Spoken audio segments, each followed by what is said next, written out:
أزي دمتهم دمت سلفنا هذا إيرترا دمت سلفنا هذا إيرترا بحاليوت كفل زينا سلفنا هذا إيرترا ناتدالوه سومناوي مالت وتر حموس أب مربب حبريتا إيرين هذا.com زغر مدبيو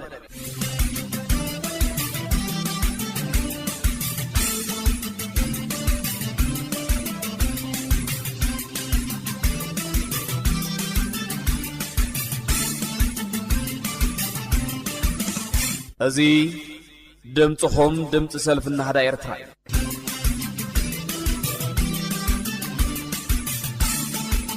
زي خبر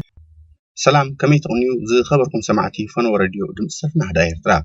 تحسوها فنونا نمكثال من تحجز لهم قدام 15 ميادية 2017 عام تمرد زي لونا مربات كنا عليكم نتخات سلف زحبر زينا سلفن سمونا في ساميتات زينا مسكربة سعيبو تصاوعت كل هزب جبرتي أبتحت زبلا رسي زي تدالوه وانا وصاوعت سلفن هذا إيرترا كل ببيو زي خبركم تخاتلتنا مزاني تحسونا أبوتو أملا ونقلسنا سمناي مكتال مسلمسي سلفنا هذا إيرترا بمناي ناب زينا وفنونا محلال فكم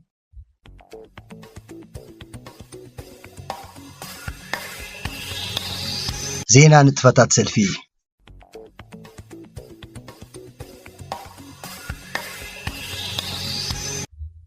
حلفي قفلي وتعي زمدنا سلفن هذا إيرترا مزتفر على أكلات تراخبو حلفي وتعي زمدنا سلفن هذا إيرترا دكتور محمد برهان أبي إثيوبيا ختما أديس أبابا مزركبو مزتفر على بوليتيكاوان ودبات إيرتران توكالي جنبار هجراو دحنت إيرتران تراخبون أبهلو كونتات مسرح مسلات جوباي إيرترا وهجراو بايتون الديمقراطية ولوتي عملكي سفيحين عتبن ميت أتاكايدو بتوسخون أبي إثيوبيا مزركبو دبلوماسيات هجرات سومالين شادن مرخبو أبهلو كونتات بوليتيكا هجرنان حسوم هالواتن مهسيتن حفاش زبنان أتوكيرو سفيح واناوي حبريتا مهابون زمت أنا زينا نتفتات سلفي حبر لعلوت مريحنة سلفن هذا زركبو أخيبا سلفي تخيدو أما كلاي بيت صحفة سلفن هذا إيرترا ختما أديس أبابا لعلواي مريحنة سلفي زستساتفو ركب على 1300 زي 10 عام تمر تخيدو اتكافة أمي أكلات سلفي حلفي خفلي وتعي زمدناتا دكتور محمد برهان حلفي خفلي زينا يونس إدريسين أبال ما كلاي مريحنة سلفي إمام أبو بكر استرخبو أخيبا نزغر أويت إنبل قدما يسوء هندسي قالسن حزب إيرترا زخوانا حربين أبونا الشيخ عبد القادر كبيري كيتوم ناي لب زبن مبل 68 عامل زخري مسواتي كبيره كابز حلفو عامتا زياده نمسفحون ابسط حزم مدبات استفلاليو اكلات زساتف مزاتي مدرخ سمينار ككاتوتو حبراوي نتبي سممع موسانوم نتعلى زبقع قدم مدلوات المنصفاف وطنن بصحيتات عمام بمنصار نزغر خبيره عامه 2017 زحزو زعبا زازيموم ابزغت على خلاي مزاتي زعبهم قداي هلون كونتاتن مسرح كلاي غوباي اتراو هاغراو بايتون ديمقراطيا لوتي سفيح ميت مكيادومن كلاي غوباي بايتون مقنعن نمقنعن زسلاسل زلو زتታት ኣብ ጽቡቕ ኩነታት ከም ዘሎን ኣብ ዝሓጸረ ግዜ ድማ ኩለን ኣካላት ሃገራዊ ባይቶ ዝኾና ፖለቲካውያን ሓይልታት ኣብ ሰሚናር ኣትየን ከላይ ጉባኤ ከም ዘዕውታ ብምስማር ኣኺቦም ብዓወት ምዝዛሞም እቲ ካብ ክፍሊ ዜና ዝመጸና ሓበሬታ ኣመልኪቱ أبو منبر جفر شو دن سلفن هذا إيرترا نما أكل بيت صحفة سلفي عودة كايدو أبو منبر جفر شو دن سلفن هذا إيرترا حو عبد الحفيظ عاطا ناب ما أكل بيت صحفة سلفن هذا إيرترا عودة كايدو حو عبد الحفيظ أبعودتون هلو كنتات ما أكل بيت صحفة سلفي فلايد ما بيت صحفة كفل زينان أتهلالو أنت عزبو نبوتوا سرحو هجر شو دن دحر مملاسو دما مس حوار أعداء حزب النهضة زت دك الجبرتي أب زغبرو سفيحك على محتت أبعودتون عزبو حترت مسارحينا وتخفل زينا أملكيتو قالسي حزب جبرتي زرزراوي مبرهي مهابون بدهوتات كفل زينا نمقلالن كلهم أكلا سلفن دقفتن قالسي حزب جبرتي إجامم كبركوتو صاوعت متحللافو كبحي ور أعداء حزب النهضة زمصنا حبريتا وسيو يقلص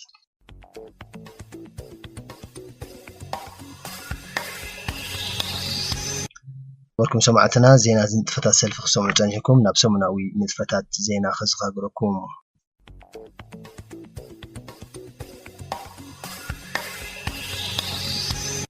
ግብፂ ኣብ ልዕሊ ኤርትራ ዝተነበረ ገዳ ዳግመ ግምት ክግበረሉ ከም እትደሊ ትገልጽ። ባይቶ ጸጥታ ሕቡራት ሃገራት ኣብ ልዕሊ ኤርትራ ዘንበሩ ገዳ ዳግመ ግምት ክግበረሉ ከም ዝግባእ ሚኒስትር ጉዳያት ወጻኢ ግብፂ ሳምሕ ሽኩሪ ምግላጹ መርበባት ሓበሬታ ካብ ግብፂ ሓቢረን። እቲ ሚኒስተር ነዚ ዝገለጸ ብሚኒስትር ጉዳያት ወጻኢ ኤርትራ ኣቶ ዑስማን ሳልሕ ዝምራሕ ልኡኽ መንግስቲ ኤርትራ ኣብ ግብፂ ናይ 4 መዓልታት ዑደት ኣብ ዘካየደሉ እዋን እዩ። ሚኒስትር ጉዳያት ወጻኢ ግብፂ ምስ ልኡኽ መንግስቲ ኤርትራ ዘካየዶ ዝርርብ ከም መቐጸልታ ናይቲ ግብፂ ኣብ ጉዳይ ናይል ኣብ ሓበራዊ ስምምዕ ንምብጻሕ ምስተን ናይል ዝዋሰንን ኣብ ማይ ይኩዖ ናይ ዝርከባ ሃገራት ኣተካይዶ ዘላ ዘተ ምዃኑ ንመግለጺ እቲ ሚኒስትር ብምጥቃስ ጋዜጣ ዴይሊ ኒውስ ካብ ካይሮ ሓቢራ። ኣቐዲሙ እውን ልኡኽ መንግስቲ ግብፂ ኣብ ኤርትራ ተመሳሳሊ ምብጻሕ ከም ዘካየደ ዝሓበረት እታ ጋዜጣ ኤርትራን ግብፅን ዘለዎን ታሪኻዊ ምትእስሳር ብምዝካር ካብ ጉዳያት ቀይሕ ባሕሪ የመን ሶማልያን ደቡብ ሱዳንን ከም ዝዘተዩ ኣመልኪታ ክልቲኦም መንግስታት ኣብ ዘርብሕ ጉዳያቶም እውን ብሓባር ክሰርሑ ድሌት ከም ዘለዎም ኣረጋጊጾም። ብጉዳይ እቲ ኢትዮጵያ ኣብ ከባቢ ናይል ተሃንጾ ዘላ ዲጋ ምስታ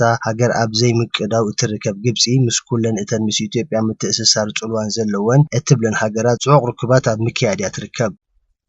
سعود عرب أستاد 5 مليون وጻተኛታት ንምስጓግ ትውጥን ንግስነት سعود عرب ኣብታ ሃገር ብዘይ ሕጋዊ መንበሪ ፍቃድ ዝነብሩ ኣስታት 5 ሚልዮን ወጻተኛታት ንምስጓግ ውጥን ከም ዘለዋ ጋዜጣታት እታ ሃገር ሓቢረን። ቤት ምኽሪ سعود عرب ሹራ ካውንስል ዝሓለፈ ሰሙን ኣብ ዘካየዱ ኣኼባ ብዘይ ሕጋዊ መንበሪ ፍቃድ ኣብ سعودي እናሰርሑ ዝነብሩ ዘለዉ ወጻተኛታት ክጥረዙ ዝብል ሕማሜ ከም ዘቕረበ ዝገለጻ እተን ጋዜጣታት ቅድሚ እዚ ናይ ምስጓግ ስጉምቲ ብወለንቶኦም ናብ ዓዶም ንዝምለሱ ካብ 29 መጋቢታት ሒዙ ናይ 9 መዓልትታት ዕድል ተዋሂቦም ከም ዘሎ ጠቂሰን። ኣብዚ 9 መዓልትታት ብወለንቶኦም ካብ سعودي عرب ዝወጹ ሕጋዊ መንበሪ ፍቃድ ዘይብሎም ወጻተኛታት ኣብ ካልእ እዋን ብሕጋዊ መገዲ ከኣቱ ከም ዝኽእሉ ዝሓበረ ቤት ጽሕፈት ሚኒስትሪ ውሽጣዊ ጉዳያት ድማ ነዚ ናይ 9 መዓልትታት ዕድል ዘይተጠቀመ ግና ተታሒዙ ናይ ኣጻብዕቲ ኣሰር ተወሲዱሉ ብሓይሊ ምስ ተሰጉ ብሕጋዊ መንገዲ እውን ይኹን ናብ سعودي ክምለሱ ከም ዘይክእሉ ኣፍሊጡ። እታ ሃገር ኣብ ዝሓለፈ ዓመታት እውን ተመሳሳሊ ስጉምቲ ብምውሳድ ዜጋታት ኢትዮጵያ፣ ፓኪስታን፣ ባንግላዴሽን፣ ፊንላንድን ዝርከብዎም ሚልዮናት ወጻተኛታት እናገፈፈት ንናብ ዓዶም ከም ዝጠረዘቶም ኣይርስዓን። سعود عرب ኣቀዲማ እውን እቶም ብሕጋዊ መንበሪ ፍቃድ ዝነብሩ ዘለዉ ወጻተኛታት ንነፍሲ ወከፍ ኣባል ስድራ ወርሓዊ ገንዘብ ክኸፍሉሉ ዝብል እማመ ምውጽኡ ዝዝከር እዩ። በዚ ናይ سعود عرب እማመታት ኤርትራውያን ዝርከብዎም ሚልዮናት ወጻተኛታት ክጽለዉ እዮም። ፕሬዚዳንት ጅቡቲ ናብ ኢትዮጵያ በፂሑ። ፕሬዚዳንት ጅቡቲ እስማኤል ዑመር ገሌ ኣብ ኢትዮጵያ ናይ 2 መዓልታት ናይ ስራሕ ምብጻሕ ከም ዘካየደ ኣገልግሎት ዜና ቻይና ሺዋንግ ሓቢሩ። እቲ ፕሬዚዳንት ካብ 16 ክሳብ 18 መጋቢት ኣብ ዘካየደ ወግዓዊ ናይ ስራሕ ዑደት ምስ ቀዳማይ ሚኒስትር ኢትዮጵያ ኣቶ ሃይለማርያም ደሳለኝ ብምርኻብ ኣብ መንጎኦም ዘሎ ክልቲኣዊ ዝምድና ናብ ዝለዓለ ደረጃ ንምድያብ ከም ዝተዘራረቡ እቲ ማዕከን ዜና ብተወሳኺ ገሊጹ። ብዘይካዚ እቶም መራሕቲ ብገበን ዝድለዩ ሰባት ኣብ ምርኽኻብ ኣብ መዳይ ዘድሊ ምትሕግጋዝ ክህሉን ኣብ ዝብል ነጥብታት ስምምዕ ከቲሞም። ብዘይካዚ እቶም መራሕቲ ኣብ መንጎ ክልቲአን ሃገራት ናይ ህዝብን ኣቑሑን ናፃ ምንቅስቓስ ክህሉ ኣገዳሲ ምዃኑ ብምእማን ነቲ ካብን ናብን ኢትዮጵያ ጅቡቲ ጀሚሩ ዘሎ መጓዓዝያ ባቡር ስሉጥ ኣገልግሎት ክህብ ጻዕርታት ክካየድ ተረዳዲኦም። ኣብ ምብራቕ ኣፍሪቃ አንጻልልዩ ዘሎ ሓደጋ ድርቂ ብሓባር ንምምካቱ ኣባላት ሃገራት ኢጋድ ብሓባር ደው ክብላሉን ፀዊዖም። ኢትዮጵያ ናይ ህጹጽ እዋን ኣዋጅ ንተወሳኺ 4 ኣዋርሕ እናዊሓቶ። ኣብ ኢትዮጵያ ዝጸንዐ ናይ ህጹጽ እዋን ኣዋጅ ንተወሳኺ 4 ኣዋርሕ ከም ዝተናውሐ ባይቶታት እቲ ሃገር ኣፍሊጡ። ኣብ ኢትዮጵያ ኣብ ሓያሎ ከተማታት ዝተላብዐ ህዝባዊ ናዕቢ ኣብ ትሕቲ ቁፅፅር ንምእታው ብመንግስቲ እቲ ሃገር ዝተኣወጀ እዚ ናይ ህጹጽ እዋን ኣዋጅ ባራውያን ዝበሎም ዜጋታት እቲ ሃገር ገና ኣብ ትሕቲ ቁፅፅር ዘይኣተዉ ስለ ዘለዉ ንጸጥታ ሃገር ኣገዳስነቱ ልዑል እዩ ብምባል እዩ ባይቶ እቲ ሃገር ብሙሉእ ድምፂ ኣጽዲቕዎ። ነቲ ኣዋጅ ተግባራውነቱ ንምክትታል ዝተመዘዘ ሚኒስትር ምክልኻል ኢትዮጵያ ኣቶ ስራጅ ፈጌሳ ንባይቶ እቲ ሃገር ኣብ ዝሃቦ መግለጺ እቶም ናዕቢ ንምልዓዓል ብሓላፍነት ዝሕተቱ ውልቀ ሰባት ኣብ ትሕቲ ቁፅፅር ከኣቱ ምንዋሕ ናይቲ ህጹጽ እዋን ኣዋጅ ኣገዳሲ ኢሉ። እንተኾነ ሓያሎ ተጣበቕቲ መሰላትን ጋዜጠኛታትን ኢትዮጵያ እቲ ኣዋጅ ብቐንዱ መሰል ውልቀ ሰባትን ስለ ዝገፈፍ ከምቲ መንግስቲ ኢትዮጵያ ዝገልጾ ብድሌት ህዝቢ ክኸውን ከም ዘይክእል ብምግላጽ ተቃውሞኦም ይገልጹ። እዚ ኣዋጅ ብ4 ኣዋርሕ ኣብ ዝተናውሓሉ ንመንቀሳቐሲ ዲፕሎማስያኛታት ካብ ኣዲስ ኣበባ ሓዊስካ ሓደ ሓደ ምምሕያሻት ከም ዝተገብረሉ ተሓቢሩ። ንሓያሎ ሳምንታት ዝቐጸለ ህዝባዊ ናዕቢ ኢትዮጵያ መንግስቲ እቲ ሃገር ብዝሃቦ ምላሽ ልዕሊ 800 ሰባት ከም ዝተቐተሉ ኣህጉራውያን ተጣበቕቲ መሰላት ይገልጹ። ኢትዮጵያ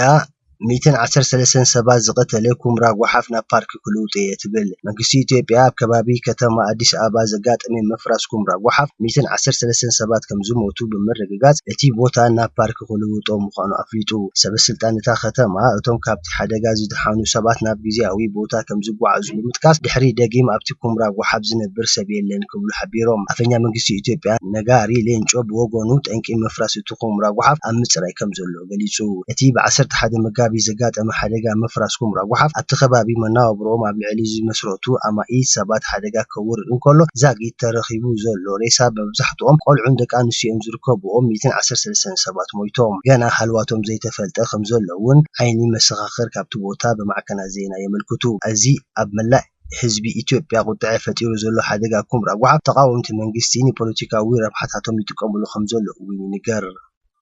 ዝኸበርኩም ሰማዕትና ንሎማዓንቲ ዝበልናዮም ዜናታት እዚኦም እዮም ነይሮም ንዝተረፉ መደባት ክሓድገኩም ሰናይ ጻንሒት ጻውዒት ንኩሉ ህዝቢ ጀበርቲ ንኤርትራ ከም ሃገረ ብዙሓትን ዘስሚዋ እቶም ብብዙሕነቶምን ፍልልዮምን ንሓደ ረፋድ እውን ይኹን ባዕላውን ሕድሕዳውን ጸግማት ፈጢሮም ተሸጊሮምን ተላቲሞምን ዘይፈልጡ ብጭዋን ስልጡንን ህዝባዊ ስነ ምግባራዊ ምርሒታትን ኣነባብራን ተሓቋቂፎም ዝነባበሩን ኣብ እዋን ጸገምን ረህዋን ጥሙራት እዳዎም ዘይፈላለያ ብፍትታዊ ሓድነቶም ዝልለዩን ንሓደ ዕላማን ኣብ ሓደ ሜዳን ዝተዋደቑ ህዝብታት ኤርትራ እዮም ነዚ ህዝቢ እዚ ንምግንዛይ ኣብ ዝተፈላለዩ እዋናት ዝተኻየዱ ፈተነታት ዘይርሳዕ እዩ መቐፀልታ ናይዚ ድማ ኣብዚ ቅንያት እዚ ገባት ስርዓት ግደፍ ብምስምስ ናይ ምቕያር መንነት ወረቐት ኣብ ውሽጢ ሃገረ ኤርትራን ኣብ ኩሉ ኩርናዓት ዓለምን ንምቕንዑ ክትዕዳልዩ ይንቀሳቐስ ምህላው ይፍለጥ ድሕሪ 1992 ዓ.ም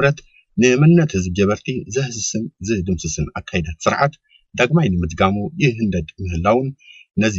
ህዝቢ ጀበርቲ ብጥቕላላት 10 ዓመታት ዝድመሩ መዋእላት ዘሕልፈን መጠን ኣልቦ ግፍዒ በደላትን ገበናትን ዝወረዶ ወፅዓን ዝሕድስ እዩ ብጥቕልሉ ድማ ጠንቅን ተሓታትን ናይዚ ኣብ ልዕሊ ሓፋሽ ህዝቢ ጀበርቲ ወሪዱ ዘሎ ስቅያት ገበናትን ኩሉ መዳያዊ ቅልውላዋትን እቲ ኣብ ኤርትራ ዘሎ ገባት ስርዓት ግደፍ እዩ ወፅዓ ክሳብ ዘሎ ቃልሲ ኣሎ ዝብል ኣባህላ ንዓና ንኤርትራውያን ጀበርቲ ምዛ ኣብ ኤርትራ ዘሎ ገባት ስርዓት ግደፍ ብዘይካ ብሰዓራይን ተሰዓራይን ፈፂሞም ዘይቀረቑ እዮም እዚ ማለት በቲ ሓደ ሸነኽ ዓፋን ገባትን ረጋፅን ስርዓት በቲ ካልእ ሸነኽ ድማ መሰሎምን ክብርታቶም ዝተገፉ ውፅዓትን ብድላትን ምህላዎም ስለ ዘረጋግፅን እዩ ጽፍሕታት ናይ ረጥሞም ድማ ከቢድ ዋጋታት ዝሓትት ቃልሲ ዳ እምበር ብትሕትናን ለመናን ብምጽዋርን ምጽወታን ዘይፍታሕ ምዃኑ ስለ ዝሕብር እዩ ሓይሊ ተጠቒሙ ሰብኣውን ዲሞክራሲያውን መሰላት ቀንጢጡ መንነትናን ነገራዊ ጽጋታትናን መንዚዑ ብፍርሒ ንምጥፋእ ርእሰ ተኣማንነትና ዝተለመ ጸላእ ህዝብና ህዝቢ ጀበርቲ ከምቲ ኣብ ላዕሊ ዝተገልጸ ወፅዓ ክሳብ ዘሎ ቃልሲ ኣሎ ካብ ዝብል ርጉፅ ክውንነት ነቒልና ፍጻመታት መስዋዕቲ ባህርያውን ንቡርን ቅቡልን ምዃኑ ኣሚንና ንዝስዕቡ መስራሓት ገባት ስርዓት ኣብ ጉዳይ መንነትና እነካይዶ ቃልሲ ረዘንቲ ነገራውን ህይወታውን ሞራላውን ድልውነትና ብምርግጋጽ ሓርነት መንነትናን ክንጭብጥ ኩሎም ፀረ ሓባራዊ ህላወይናን ቀጻልነትናን ዝትልሙፈላለይትን ጸበብትን ሽርሓዊታትን ገጢምና ብጸብለልታዊ ዓወታት ኣንጻር ዘይደመኛን ስነ ሓሳባቱን ንምስጋር ነዚ ዝድገም ዘሎ ፈተነ ጥፍኣት መንነትናን በብሸነኽናን ተፈናቲናን ተበታቲኽናን ዘይኮነ ብጥርኑፍ ብዝተወደበ ኣገባብ ክንምክቶ ይግባእ እዚ ድማ ካብቲ መርኣያን ኣብነትን ናይ ውፁዕ ግን ከዓ ቁጡዕ ንቁሕን ውፍይን ዝኾነ ናይ ኣቦታትና ታሪክ ብምውቃስ ክነቅል ከም ዝግባእ ሰልፍና ህዳ ኤርትራ የዘኻኽር ኣብ መወዳእታ ካብቲ ብደመኛ ሓፋሽ ህዝብታት ኤርትራ ዝኾነ ገባትን መላኽን ስርዓት ግደፍ ጀሚርካ ብድሕሪኡ ዘለው ቁልዓትን ዘይቁልዓትን ሰብ ዕጥቂ መለኸትን ጥሩምባን ወይጥታቱ ነዚ ታሪኻዊ መንነት ህዝቢ ጀበርቲ ካብ ውሉድ ናብ ወለዶታት ንኸይሰግርን መወከሲ ሕሉፍን ህልውን ኩነታት ፍጻሜታትን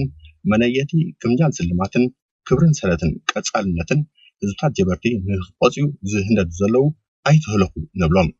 እቲ ምንታይ ሕሉፍን ህልውን ታሪክ መንነት ሓፋሽ ህዝብናን ህዝቢ ጀበርቲ ምውካስ ዝኣተሳኢንዎ እምበር ቅድሚ ዝኣገረ ከምቶም ዝሓለፉ ፍሽላትን ፍዑራትን ዝበርዓኑን ስለ ዝኾኑ ሕጂ እውን ህዝቢ ጀበርቲ ብዋጋ መንነትን ክብረትን ኤርትራውያን ጀበርቲ ዝኸይድ ሸርሒ ውት ምዃኑ ተረዲኡ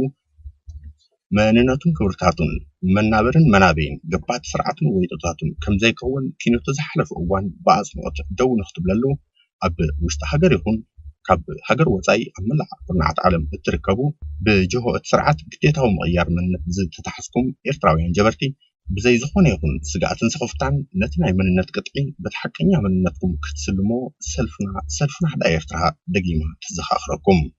قديتاوي متصنبار بهرات عين قبلن عوت نحرنت هوغالسي حزبتات جبرتي زل علماوي كبرن زخرن نسوعتنا سلفنا حدا يرترا 15 ميهازيا 2017 عام أديس أبابا إثيوبيا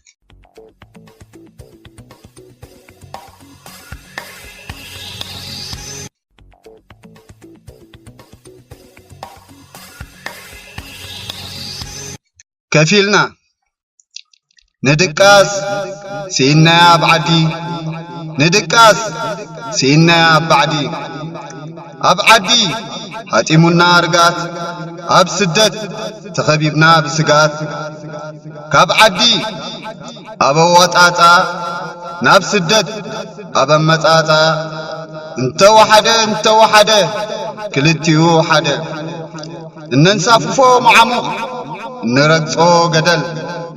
كوب كابينا مراحينا بدل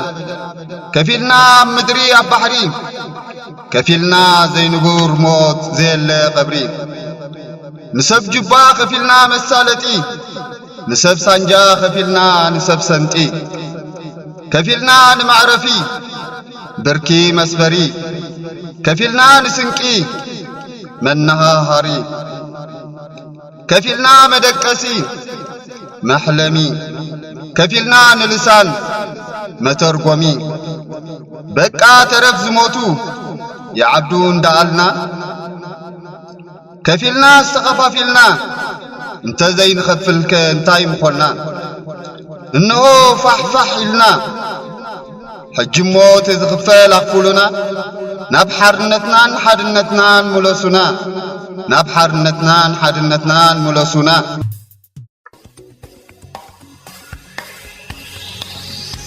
زغبركم سمعتنا إلى معات مدباتنا بزازي من لنا سنة كلي